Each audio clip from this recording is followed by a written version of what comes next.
All right, let's kick off another deep dive. Today we're going deep on how Thailand is trying to get everyone connected. Connected. Yeah, with mobile and internet service. Yeah, It's pretty ambitious. it's huge, right? Like Yeah. everyone having reliable access. It's a pretty massive undertaking, especially when you think about how diverse Thailand is geographically. I know, it's mind-boggling to imagine life without it these days, Yeah. right?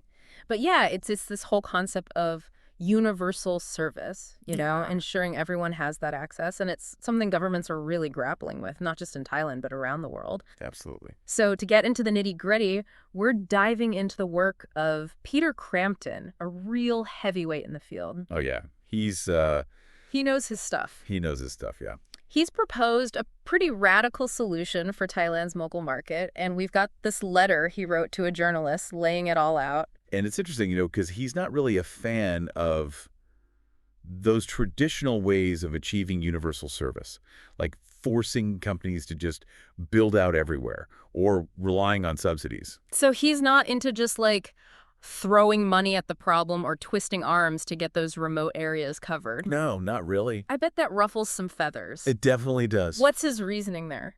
He argues that, well, those methods are just not efficient. They just don't work sometimes. Okay, I see. Like, think about it. You force a company to build a whole network in a place where hardly anyone lives. It might not make financial sense at all. Right. And then those costs, they just get passed on to us, the consumers. Makes sense. And subsidies, well, they sound good on paper, but they can mess things up, distort the market, and lead to higher prices for everyone. Okay, so I'm starting to see why he's looking for a different approach. Yeah. So what's the alternative? What's he suggesting instead? He calls it TIMO. Timo. Yeah, Thailand Independent Market Operator. And the whole thing is about using, well, competitive auctions to get the job done. Auction. So like, are we talking bidding on a rare antique but for sale service? Haha. Yeah, kinda. But instead of a fancy vase, it's the right to actually provide mobile and internet service in specific areas. Got it. And the bidders, well, they're not antique collectors, they're telecom companies duking it out to offer those services at the lowest price.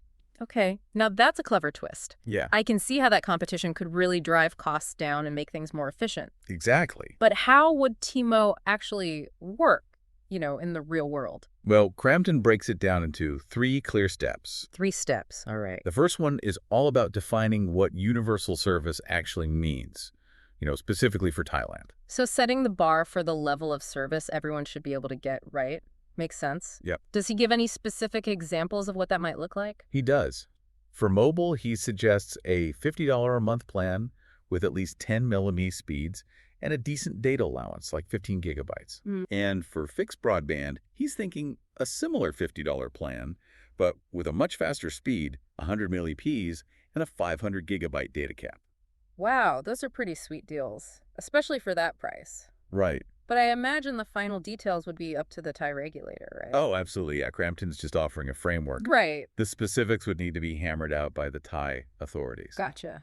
But yeah, those examples give you a pretty good idea of what he has in mind for universal service. Okay, so step 1, setting the standard. What's next? Step 2 focuses on figuring out those non-economic areas, the places where, well, the market just wouldn't provide that level of service on its own. Yeah, I can see that. If you're a company, it might not be profitable to build out a super fast network in a remote village with only a few people. Exactly, and that's where Timo steps in. Okay. Step 3 is all about holding those competitive auctions, but specifically for those non-economic areas. So it's like the government saying, hey, telecom companies, we've got these areas that need service. Give us your best offer for delivering it at the lowest price. Right, exactly. Made the best bid win. Haha, exactly. And the auction format Crampton suggests, it's called a simultaneous descending clock auction. It's designed to make that competition as fierce as possible to get those costs down for everyone. So the prices start high and then drop gradually until a company's like, all right, we'll do it for that price. Yeah, that's the gist of it. And the winner, well, they get a 3-year contract to provide that standard service in that specific area. Okay. And get this, 1/3 of those contracts are auctioned off every year. This all sounds pretty efficient. No more guessing games, just a clear system where the goal is universal service at the lowest possible price. It really does streamline things, yeah. Yeah. Yeah, it keeps things moving. And it's really important that Crampton, he really stresses this fairness and openness in the whole auction process. So it's not like a a free-for-all where the big telecom giants just come in and squash the smaller players? No, not at all. Okay. The whole idea is, well, anyone who can actually deliver that standard service, they're welcome to participate. So it really levels the playing field. I like that. Yeah, it could lead to some pretty interesting innovations, too. Yeah, so if like a scrappy little startup figures out a brilliant way to beam high-speed internet to a remote mountain village, they've got a real shot at winning a contract. Exactly. Crampton's a big proponent of what he calls technology neutrality. Technology neutrality. It doesn't want to favor any particular technology. Okay. So whether it's fiber optic cables or satellite links or even something totally new. Makes sense. Yeah, it's about, finding what works best for each situation. Right. It's not about forcing a one-size-fits-all solution. So Yeah. if a satellite company can provide broadband to a remote area more cost-effectively, that should be on the table. Exactly. But here's the thing. Okay. This system isn't just about, throwing contracts around and hoping for the best. There's this built-in accountability thing.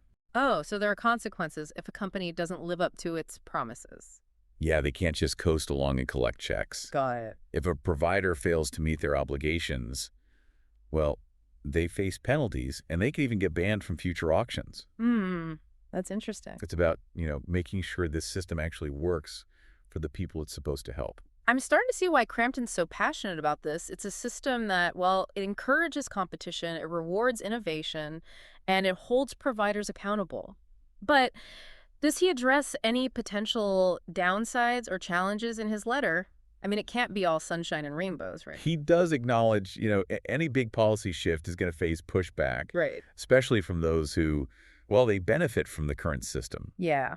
He specifically warns against fear-mongering and encourages everyone to, think critically about these claims. Oh, yeah. I bet there will be plenty of folks saying the sky is falling, change can be scary, and those with something to lose, well, they don't usually go down without a fight. That's true. Yeah. He's urging us to, think for ourselves, look past the hype, and really prioritize, well, the interests of consumers and the public good. Well said. And I think that's something we can all apply to our lives, not just when we're talking about telecom policy. Absolutely. It's about being informed, asking questions, and not just taking things at face value. Yeah, exactly. And that's where, well, independent and insightful journalism and analysis come in. It's all about presenting those different perspectives and encouraging, that critical thinking so we can make informed decisions. It seems like, well, that's a big part of what we're trying to do here on the deep dive. Yeah. Helping our listeners understand the nuances of these important issues so they can form their own opinions. Absolutely. And in the case of, well, universal service in Thailand, Cramton's offering a really fresh perspective, something that really challenges the status quo. Whether or not it's adopted, it definitely raises some important questions about, how to best achieve this crucial goal. Okay, so let's take a step back and recap what we've learned about Crampton's TIMO model. We've got those clear service definitions, then figuring out those areas where the market just falls short, Right. and then using those competitive options to find the providers who can deliver at the lowest cost. Yep. Add in technology neutrality, accountability measures, a real focus on fair competition. Yeah. It does seem like a well-rounded approach. It is, and it's a testament to his ability to take those economic principles and apply them to a real-world challenge in a practical and innovative way. It's inspiring to see how these established concepts can be adapted to find new solutions. Yeah. It makes you wonder if this kind of approach works for, universal service in Thailand. Could it be applied to other areas as well? Now, that is a fantastic question, and it's something Crampton himself touches on in his letter. Okay. He encourages readers to check out, well, some of his other work, which explores those broader applications. Yeah, I do remember seeing some links to his research papers and presentations in the source material. Yeah. We'll definitely include those in the show notes for anyone who wants to, dig a little deeper. Oh, that's a great idea. I always encourage our listeners to go beyond our deep dive and really explore these topics for themselves. There's always more to learn, and sometimes those aha moments come when you start connecting these ideas to, well, other parts of your life. So we've covered the core of Crampton's proposal for Thailand, but before we wrap things up, I want to leave our listeners with something to ponder. Okay. We've been talking about how this TIMO model could revolutionize internet access in Thailand. Yeah. But what about its implications, beyond telecommunications? Yeah, it really makes you think, doesn't it? It does. And it's important to note that Crampton isn't just some, armchair theorist. Oh, definitely not. He's got tons of experience actually designing these options. Yeah, he And has. he's even worked with governments all over the world. So his ideas, they're based on like real world practice and a deep understanding of how these markets actually work. Yeah, it's not just theory with him. Right, exactly. It adds a lot of weight to his proposal. I mean, it's one thing to have a clever idea, but Right. making it work in the real world is a whole different ballgame. Exactly. And Crampton, he gets into the nitty-gritty. Oh, yeah. Yeah, in his work, he gives concrete examples, does detailed analyses. He even offers, like, sample code for setting up these option mechanisms. He's not just talking the talk, he's walking the walk. That's what I like to see. That level of detail is what,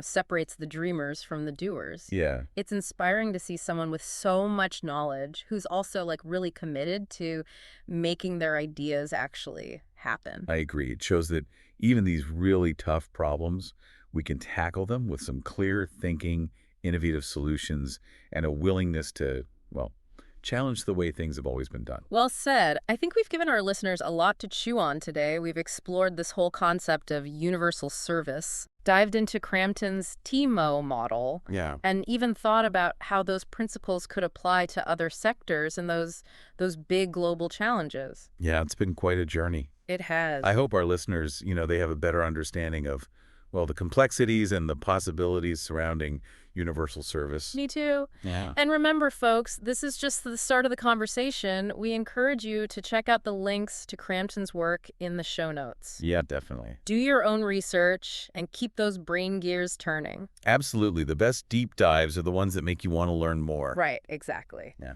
So keep asking those questions, challenge those assumptions, and never stop exploring. Couldn't agree more. Thanks for joining us on this deep dive into universal service. Until next time, keep learning, keep thinking, and keep diving deep. See you next time.